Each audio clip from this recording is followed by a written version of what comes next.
Pakde Bule. Iya. Kowe ngerti Bagong ora? Sapa Pakde?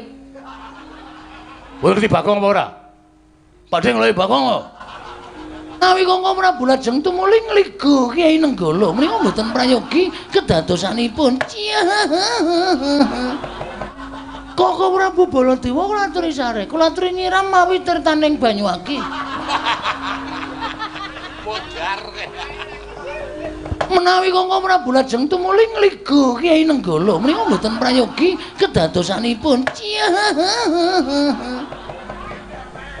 Asu. Pakde Mandura, iya. Pakde Bule, iya. Kowe ngerti Bagong ora? Sapa Pakde? Kowe ngerti Bagong apa ora? Pakde ngelohi Bagong kok.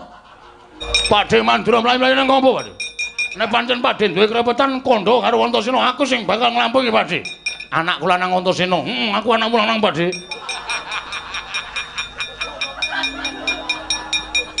Pakde Mandura, iya. Pakde Bule, iya. Kowe ngerti Bagong ora? Sapa Pakde? Kowe ngerti Bagong apa ora? Pakde ngelohi Bagong kok. Kusik. Saiki omong sing suwe. Omong sing suwe. Suwe. Lho, ora ngono. Omong sing akeh. Akeh. Antasena, piye Pakde? Antasena saka ngendi? Kasatriyan. Kasatriyanmu ngendi? Pringgondani. Anu. Ngrandu Gumbala, Pakde. Antasena kok kasatriyan Pringgondani iki gosok. Karo omahe dhewe ora apal iki, Pakde. Omahku wis digusur, Pakde. Urung ding, Pakde. Kasatriyanku ngrandu Gumbala. Pakde goleki sapa? Goleki Budhe apa? Ora. Goleki Bagong. Bagong ora ana, Pakde. Kowe rasa ngapusi. Suaramu grok-grok kuwi Bagong. Kowe ora mingkat Nenggala dening aku. Aduh, Pakde, aku tak mlayu, Pakde. Asu.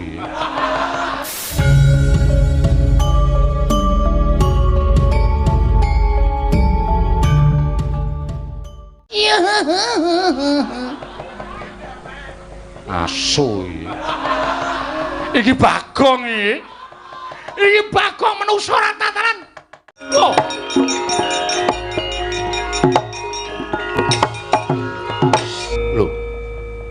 Lho iki ora pangling Nyai Ndrawati. Kongko Prabu. Kula aturi sare sawetawis. Nimang sukmana mangadil luwih ana sasmitaning sun jagat masesane Ngabathara. Kongko Prabu. Koko Prabu Baladewa kula aturi sare, kula aturi nyiram mawi tirtaning Banyuwangi. Modar. Menawi Kongko Prabu lajeng tumuli ngligo Kyai Nenggala menika mboten prayogi kedadosanipun. Asu. Iki Bagong iki. Iki Bagong menungso ora tatanan. Lah kok malah Ratu Ndrawati. Kongko Prabu sampun paring pangandika ingkang mboten sadring. Menika ingkang rayeng Ndrawati ya Prabu. Ingkang rayeng Ndrawati. Ndrawati dengkulmu mlocot. Dengkul panjenengan nggih mlocot. Edan iki piye to iki? Iki karepe piye? Kongko Prabu, menawi panjenengan ngginakaken senjata cakra, kula ugi mboten badhe wang-wang. Mboten badhe kekilapan, sarta kula mboten badhe ragu-ragu. Ngginakaken senjata Ceraka. Apa? Ceraka. Cakra. Nah, kados pangandika panjenengan. Sameneika Kyai Nenggala dipun duwal senjata Cakra. Kowe tak tamani Nenggala mesti mati. Mboten saged kula mundi Sekar Kembang Setaman. Cangkeme wae klera-kleru ngono kok. Sekar Wijaya Kesuma menika dados panguripane wong sak bumi. Sinten ingkang sampun pejah menika dipun ungkuli Sekar Wijaya Kesuma menika sabet gesang malih. Ingkang sampun pejah dipun ungkuli Wijaya Kesuma saged gesang malih. Mila Wijaya Kesuma menika dipun suwun supados kinarya obat kuat. Koko Prabu. Nek panjenengan mboten atos monggo dipun puthaken blas glandang negara legane ati wae. Asu iki Bagong iki. Oh. Kowe lha ora kenyono-nyono lah kok malah nampa penantanging Begawan Durna. Durna tak bledhek kok dadi ngawe sangganing para Sata Kurawa. Apa dikira Bagong ijen kaya ngene iki ming wong loro saudon telu saurupan. Ora bakal wedi karo Kurawa. Sapa sing ketok? Apa dianggep aku iso nandingi Sata Kurawa? Iki aku nek ora ganti. Nek ora salin wujud satriya sing pengpengan perang wis ora gayeng perang karo Kurawa. Ya, titenono, tandangono Bagong legane atiku.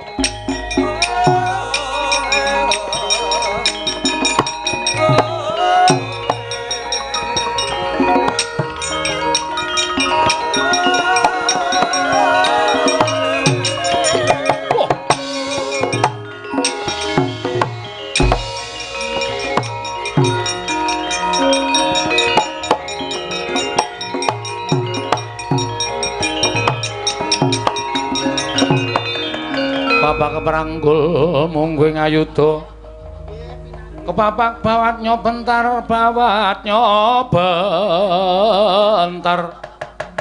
kepapak nyomungguing aloka lho ora pangling iki kaya Setyaki dasar Barayata Satringgar Borujiranten Setyaki kowe lah dalah lah kok kowe neng kene Kurawa dampyak-dampyak barisane kaya arep upacara dina Senin. Sedyane apa? Goleki menyang endi Bagong? Bagong iki ponokawanku. Yen cilik kowe wani gendhak sikara karo Bagong. Gedene wani nyilakani Bagong Setyawan. Setyaki sing ora trima. Wani karo Kartomarma sing tawedene apa? Ora minggat tebak dalu kene margane patimu leno pangendamu hilang dompetmu Kartomarma.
Dasar kepala nyata.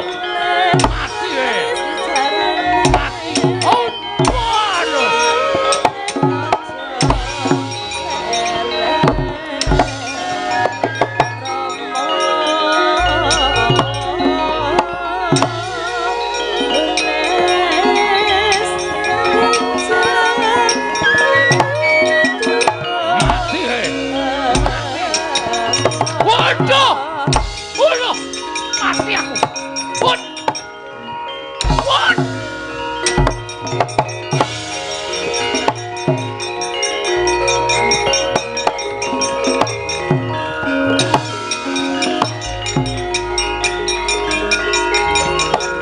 Minggir.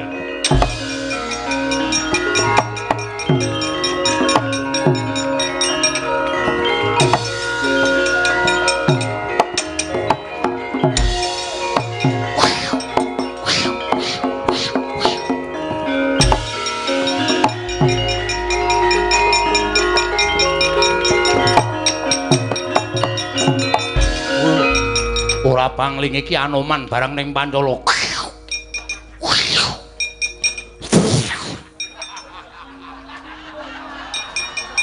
Wah, Anoman mere kok idune nganti muncrat-muncrat.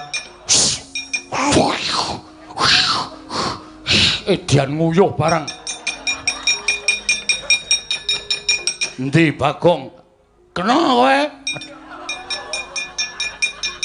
Ketemu karo Bagong yen iso nglangkahi. Kuandane Sariman. Sariman aku Anoman mati dening aku pangkau tak ayone. Wah! Oh! Oh! Mati aku. Wah! Ya. Wah! Oh!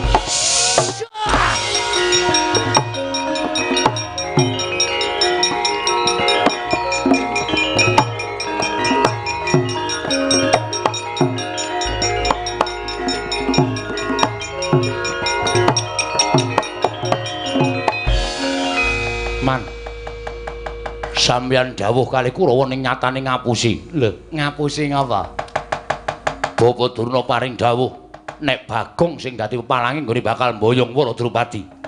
Ning nyatane Bagong wani karo Bapa Durna jebul kancane pirang-pirang. Le, kesik ta? Bagong ki ijen kula ketemu kali Sencaki. Sencaki gelut kali kula dereng rampung dumadakan wonten Gatotkaca.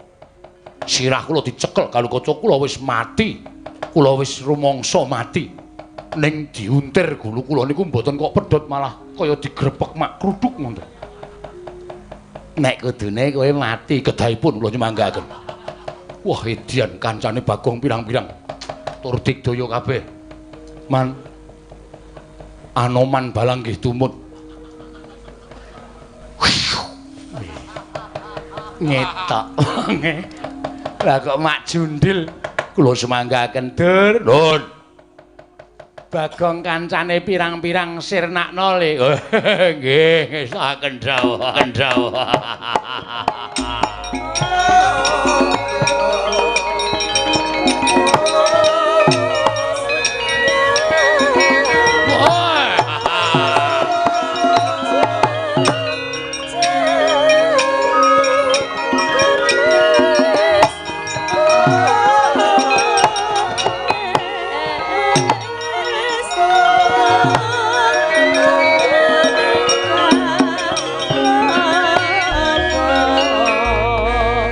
Dursasana barang kok maju iki. Nek ora dadi sing luwih gedhe, iso diajar aku ya. Ora wedi mungsuh sapa wae aku.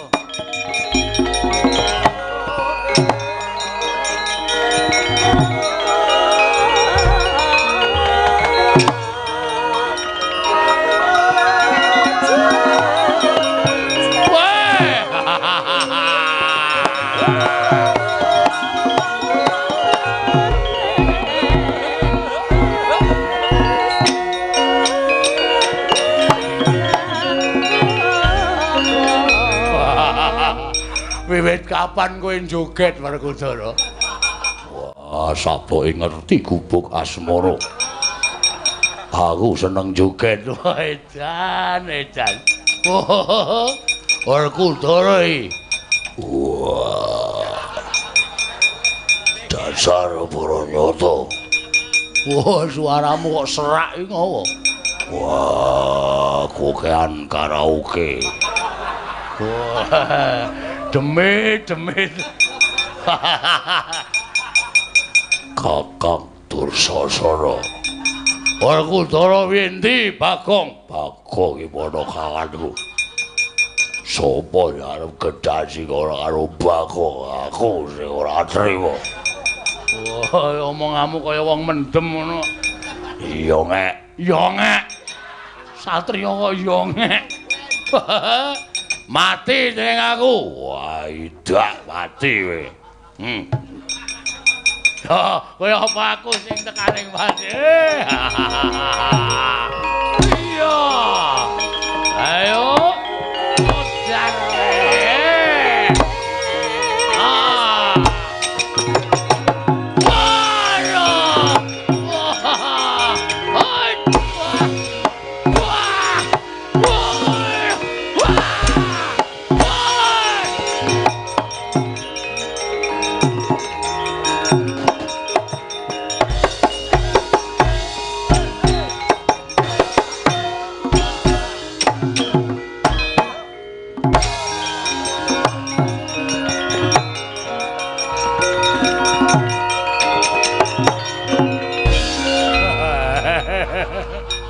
Isin man kula. Kaisin piye? Kula maju rek kae goleki Gatotkaca Sencaki ketemu kali Werkudara. Lha kok sih ta? Werkudara barang mrene iki ngapa? Kakang niki lagi lunga kok tekan kene. Lha duka. Omongane kaya wong mendem nika. Disaruk-saruk ora karo-karuan. Kula ditendangi, kula semanggaken. Mati kula. Ora mundur mawon isin. Kakang Penemban Durna. Pripun Dewate? Bagong mboten isa disingkirke. Kula aturi majeng wonten ing pabalan. Toh, Bagong. Ora minggat sing arep aku tiban cundha maneh mbok dadi muparat kowe.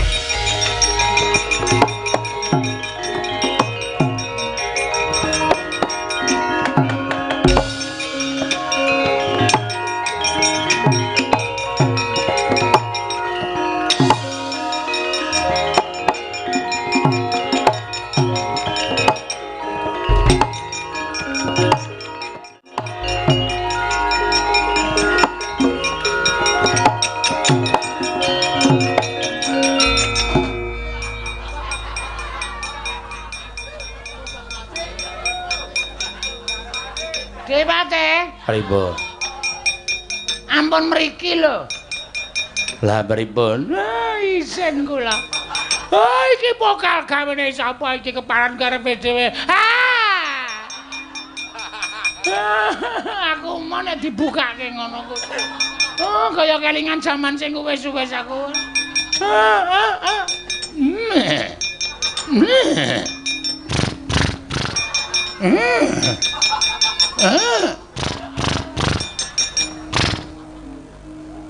Kok le jembin.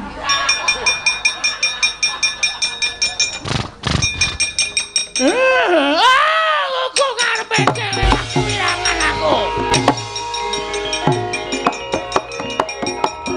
Bawa dulu tas pundi? Wirangan, Ger. Bagong gawe wirang wong sepirang-pirang. Bagong iso malik napa-napa. Lho, malik napa-napa pripun? Kula nek crita malah isin lho. Lho kok isin pripun? Bagong iso malik Setyaki, iso malik Gatotkaca, iso malik Werkudara.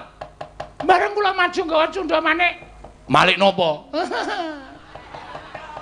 Isin kula. Malik napa sampean mang bloko kali kula? Balik jaran. Oh, sengku niki iblis. Malah ngomong-ngomongke ora. Mongkon jengking-jengking nika. Coba ora ana kula. Mesti wis nyelingkrek. Sampeyan niku cangkeme elek ora. Lho. Bagong kekuatane kaya ngoten. Oh, inggih ngeri ya. Bagong. Yen manyen iso nambahi Kyai Nenggol aku meguru karo kowe bareng.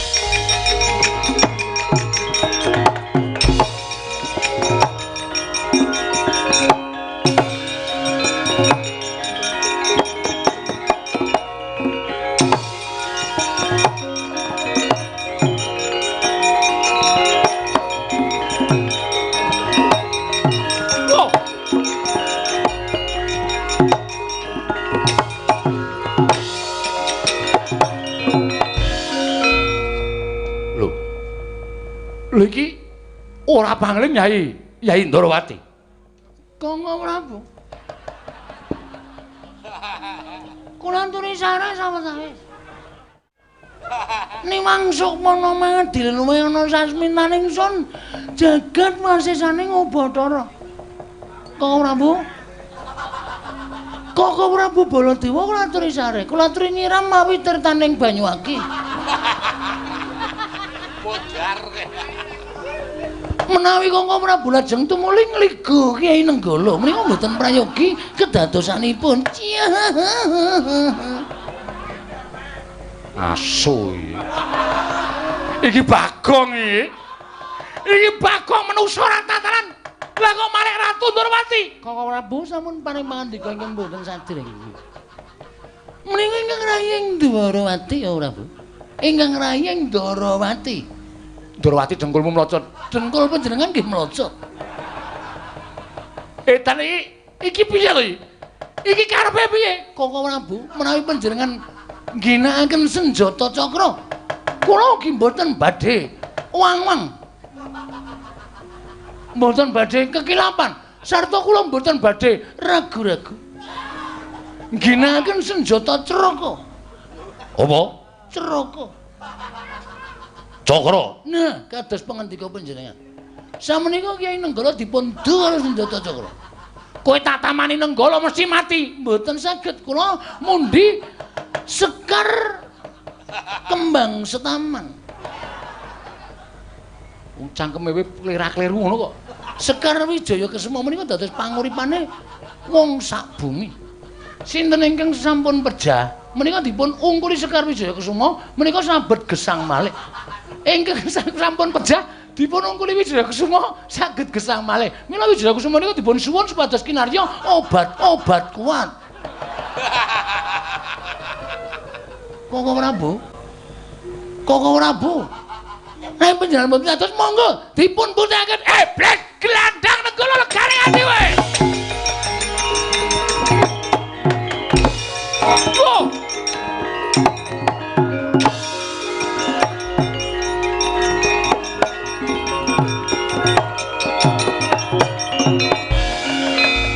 Janaka.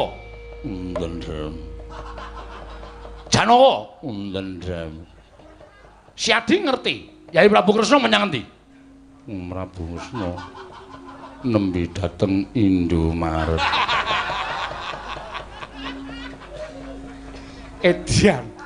Iki aku kok digawe bingung karo lakon iki. Iki dudu Janaka iki.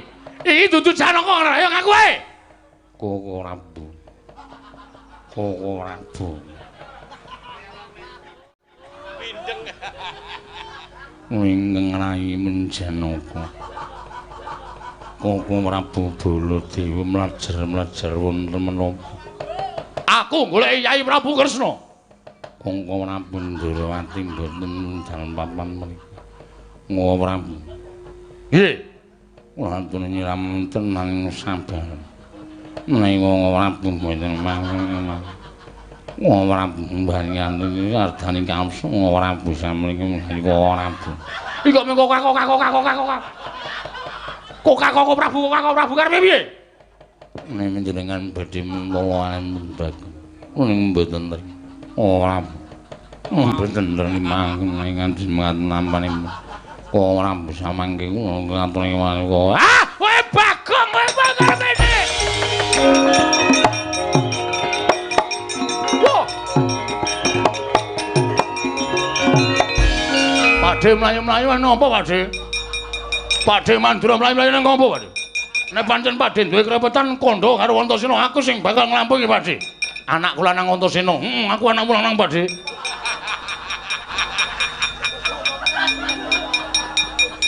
Pakde Mandura, iya. Pakde Bule, iya. Kowe ngerti Bagong ora? Sapa Pakde? Kowe ngerti Bagong apa ora? Pakde ngeloyi Bagong kok. Kusik. Saiki omong sing suwe. Omong sing suwe. Suwe. Lho, ora ngono. Omong sing akeh. Akeh.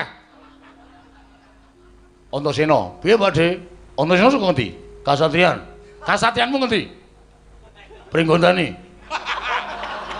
Anu. Ngrandu Gumbala, Pakde.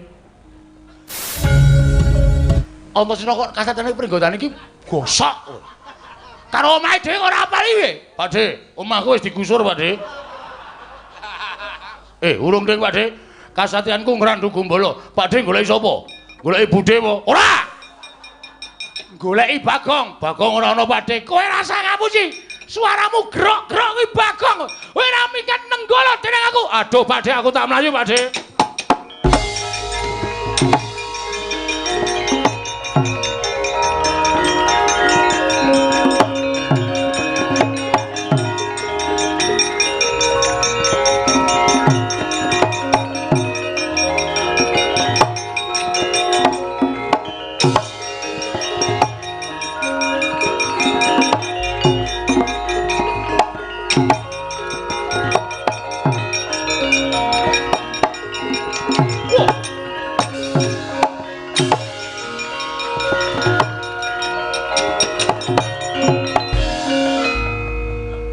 Anak Prabu,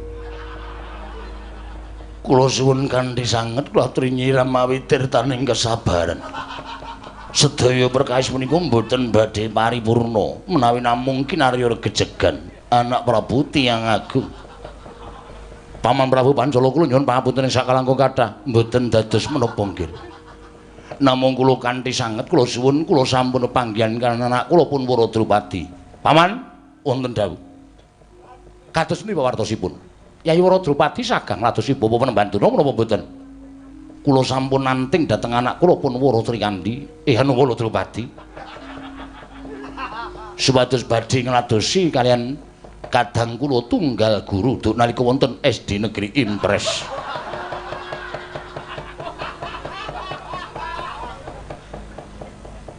Setan.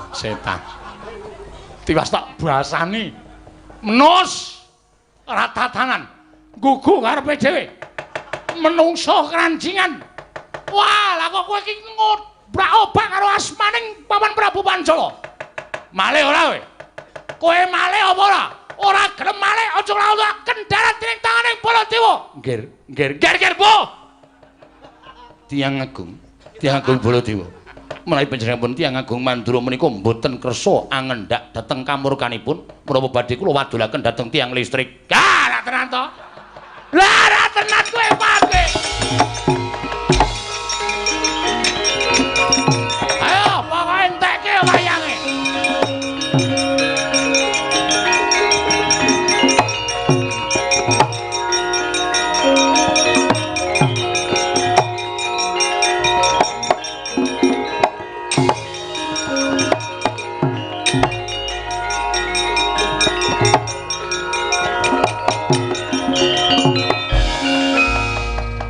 Wis kentekan wayang ngantian. Sing nang eblek wis tak tokke kabeh. Wis tetep konangan aku iki suarane ra iso ngapusi kok.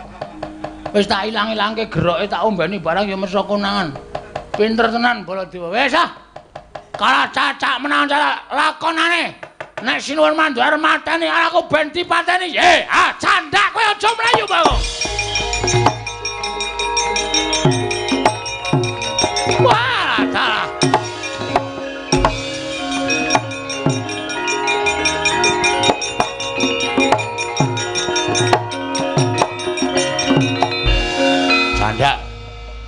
Kecandak kowe saiki. Bar mlayu nang ndi kowe? Ora mlayu wis ora ana dalane kok. Ayo saiki kowe manut ora? Manut pripun? Kowe bali. Nyaketen niku bali? Yo. Wis ora ana ojek. Ngrekoso kula le mulih. Bali ora? Mboten ajeng wangsul. Wani karo Baladewa. Mboten ajeng wantun. Nek ora wani bali. Mboten ajeng wangsul. Tegese wani karo Baladewa? Mboten ajeng wantun.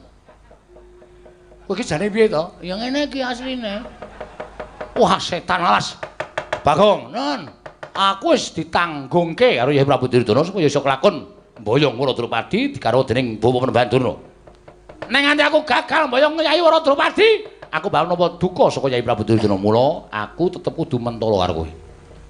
Terus kowe bali ora? Mboten.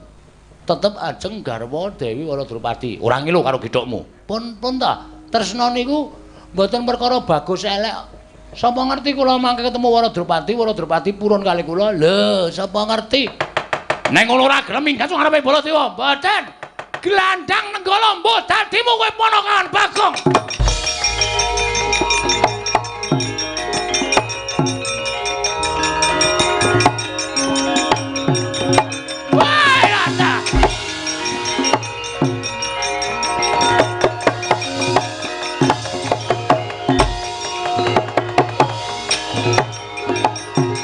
Weh, ana sing ora setuju siji.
Sing sang Katriga mulung mangrempak ing wadya Kurdakura rera nanggana magawe gelar Bagong wonten dawuh aku ngaturke panuwun dina sira wisa gawe srana munduring para Sata Kurawa Begawan Durna medeni anak Prabu Mandura. Nggih. Sak kamat-kamat sinuwun. Gandeng sayembara ingkang sekawit nalindring Pancala melu mirengake marang upataning Begawan Durna. Nyatane sira Bagong ingkang bisa ngundurake Kurawa lan iso menang lawan Begawan Durna. Nggih.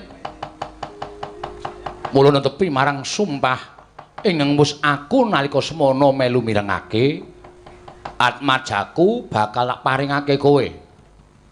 Serius? Iya tenan. Ya nek rika kurun, nek mboten purun, mula Drupadi bakal tak timbali ana ing kene supaya adu arep karo kowe ponakan Bagong. Aduh. Ora nggo jungkat cilik. Arep jungkatan sik. Wis ora sandadak kowe macak. Anane kaya ngono yen Drupadi nampa ya ben ditampa yen ora kaya aja gelo. Nune nggih ngestakaken dawuh. Terus semeno wonten paring dawuh Rama. Mbak Yumu aturana tindak mrene. Oh nggih ngestakaken dawuh. Monggo Kakang Mbok. Timbali Kanjeng Rama. Iya terus jumena.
Wanodya Yutama ngambar arum Ngambar arum sang kusuma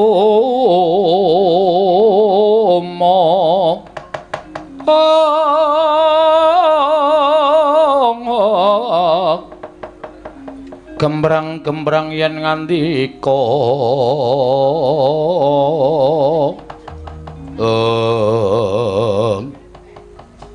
Drupadi wonten paring dawuh Kanjeng Rama ning ngarepamu kuwi sapa menika Panakawan Bagong ingkang wis bisa gawe tentrem negara ing Pancala merga saka pamutahe Begawan Durna mesti wae yen kowe tak tanting supaya tak rabai karo Durna mesti ora gelem trimah pejah mula gandeng kowe ora gelem tak rabai karo Begawan Durna mongko ingkang bisa ngundurake Begawan Durna mau Bagong mongko Bagong duwe niat ngayomi marang kowe sak jroning kowe ditinggal karo bojomu ya kuwi anak Prabu Ngamarta mekaten Kanjeng Rama iya menapa dipun keparengaken kula sak rembag rumiyin kaliyan Bagong ya sakarepmu kono aku tak nglungani papan kene rembuken sing kanthi apik-apik nggih ngestaken dawuh wis kono Bagong non penake durung apa-apa wis kon menake Panakawan Bagong wonten dawuh moro saiki tak takoni niatmu apa nggone bakal kepengin ngayomi kelawan aku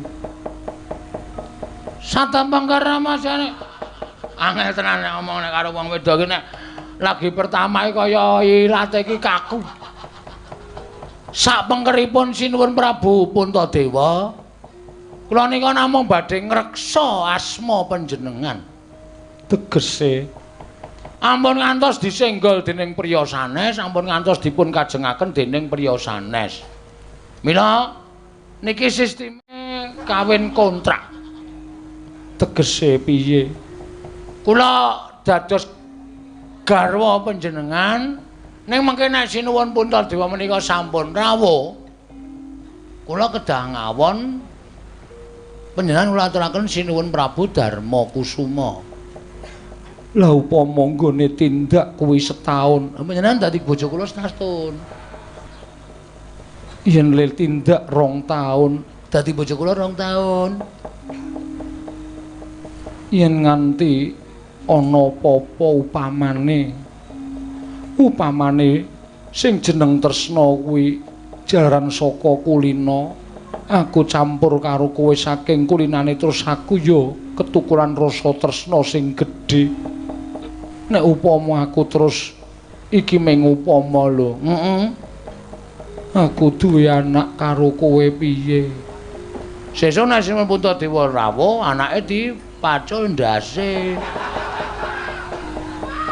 kuwi jenenge ora duwe rasa kamanungsan nek upama Sinuwun Puntadewa gelem nampa ya wis rapopo anakmu tak monge monggo daripada kula omong dadi kere lu sampeyan sing momong iya berarti ya wis mbangane aku dipek ratu kono-kono akeh sing padha ngayunake kelawan aku luwih becik nek aku urip karo kowe Bagong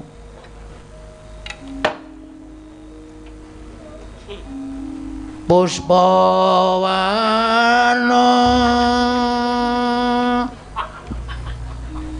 Alayub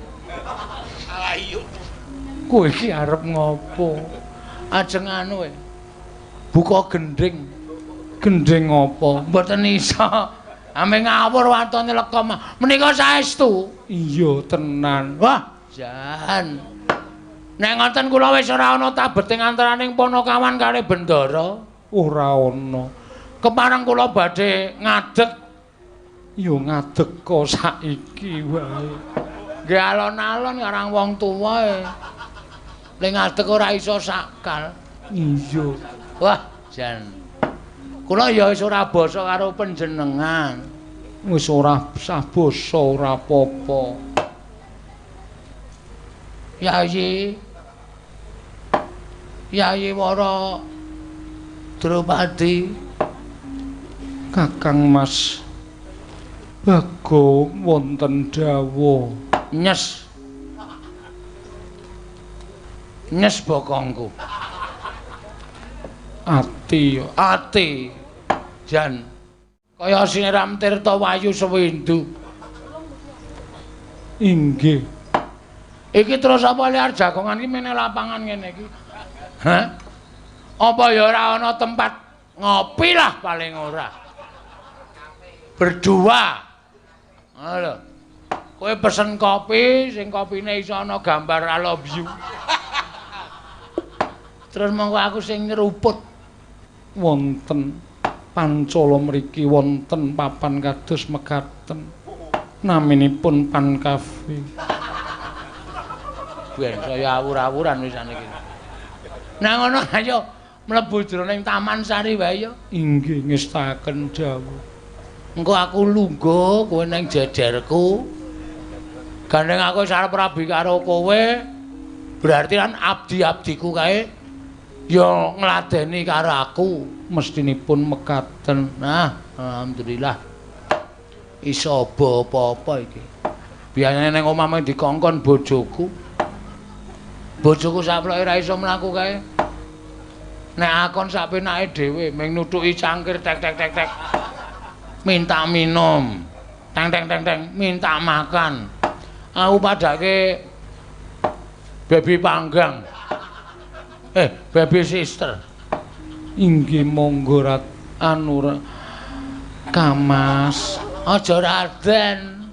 Kamas wae.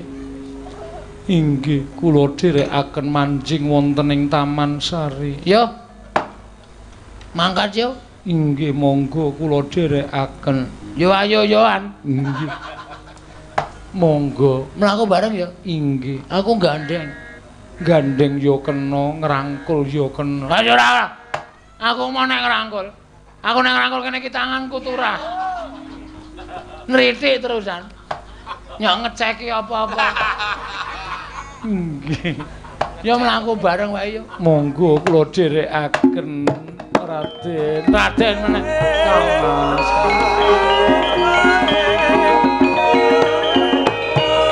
Abdi dalem arep nendi kok?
Uyun ayung yun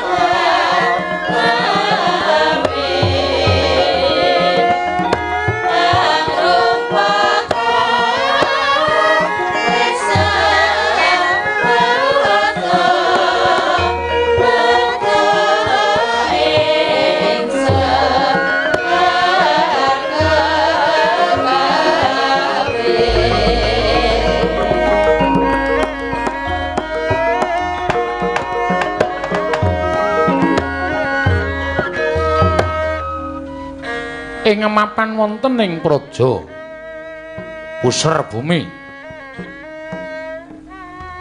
wonten Alindra Muda gagah pideksa branyak pasmane ingkang jejuluk Nata Prabu Kalimantara. Risalju nedhong lenggah madaning dampar sineba rekana patih guwa garba awarnidya sak perbata siwi gedhene netra kaya baskara kembar garana mungal kaya candhik ing palwa rumahap ngersaning Sanata Prabu Kalimantara sawetawis tambuh-tambuh setaninggali sang patih guwa garba mulat kawontenanipun ingkang sesembahan nggih Sang Napa Prabu Kalimantara anggenipun tansah katingal tepung wimbane kadhi wonten ingkang ginagas wonten salebeting penggalih dadi kumanglujening pangandika ing dereng kababaring lisan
Sinongwati jagat mbak lumembak ombak ing samudra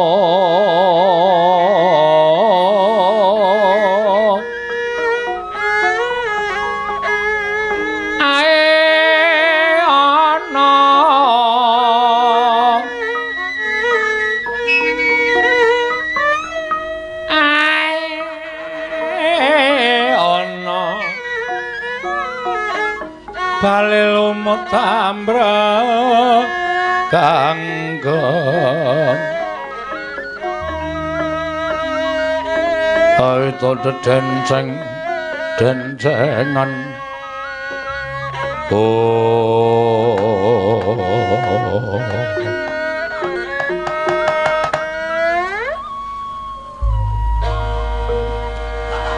jagat pasisane Bathara wayah Bathara jagat kate wonten rawuh sinuwun mesti wae tuwuh tandha pitakon jroning atimu apa ta sababe dene panjenengan ingsun lenggah ning dampar parandene durung kawiyos pangandikaning ingsun ing kababar mring sagung para nayaka lan punggawa non ngantos tuwuh tandha pitaken salebeting manahipun ing abdi kepatihan menapa ta ingkang ginebeng salebeting penggalih paduka Gusti kula ingkang sinuwun Delan sasampunipun kemareng kula ngaturaken sembah sumung keping pangabekti kula kunjuk. Iya ya Patih tak tampa. Ora liwat.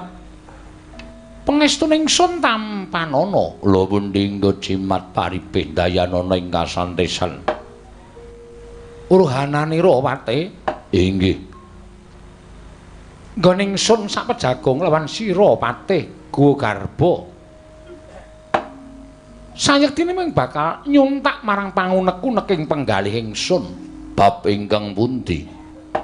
Paduka sampun dados nalindran jayeng bawana. Paduka sampun dados nalindra kuncaraning ngrat jagat ngantos keberbeken dhateng mandhangipun Prabu Kalimantara. Nalindra muda ingkang sugih bondo bandu. Nalindra muda ingkang boten kekirangan menapa kemawon teka Paduka nggadahi pangandika ing kados mekaten. Patih Wonten dawuh. Yen babagan derajat pangkat ora kurang. Inggih. Yen babagan bondo donya ora kurang. Inggih. Pun Paduka menika menggalihaken anggen Paduka kepengin amungkasi jejakanipun Sinuwun Prabu Kalimantara. Pancen bener kaya mengkono. Lajeng wanita pundi ing dados weting penggalih Paduka. Lumahing bumi kira ping Ngamarta Prabu Darmakusuma. Ya mung wektu dina iki Sinuwun Ngamarta Prabu Puntadewa mau lagi linggar praja. Mbuh menyang ndi papan lenggahe. Kabeh ora ana ingkang ngerti tumuli Dewa Drupadi kondur marang negara ing Pancala. Patih Wonten dawuh. Kalodhangan iki bakal tak gunakake nggonku nyidra kelawan sekaring kedaton ing Pancala ya kuwi Wara Drupadi. Lho. Menapa mboten langkung prayogi menawi jengandika menika nglamar ingkang kanthi sae-sae. Upama tak lamar tangeh bakal diparingake jernyatane Wara Drupadi durung dipisah dening Nalindra Ngamarta Prabu Darmakusuma tegese isih ana kewajibaning nata Ngamarta Prabu Puntadewa. Kasinggihan mekaten mula ora ana cara ingkang kudu tak lakoni kejaba mung nyidra marang Wara Drupadi. Menawi ngantos kawanguran menapa mboten adamel lingsem penggalih Paduka Sinuwun Prabu Kalimantara. Isin ketemu mburi sing baku aku bakal muktekake kelawan Dewa Drupadi. Kepareng Paduka Aja ingkang padha nderek mengko mundhak kawanguran. Akang Prawadya boleh bakal nderekake jengkaring sun samengko ora urung bakal dadi tandha pitakoning para kawula ing padha weruh. Ihi. Lajeng kepareng Paduka ingsun dhewe ingkang bakal lumawat ana ing negara ing Pancala. Yen ana kalodhangan sarta samengko ana lenaning para wong-wong Pancala, Wara Drupadi bakal tak cidra Patih. Leng-leng ing driya mangungkung.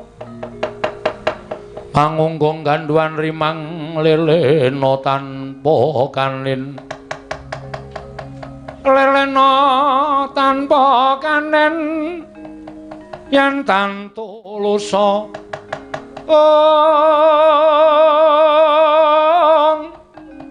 amangku sang Dyatama Nalindra Muda wewuse angrerepa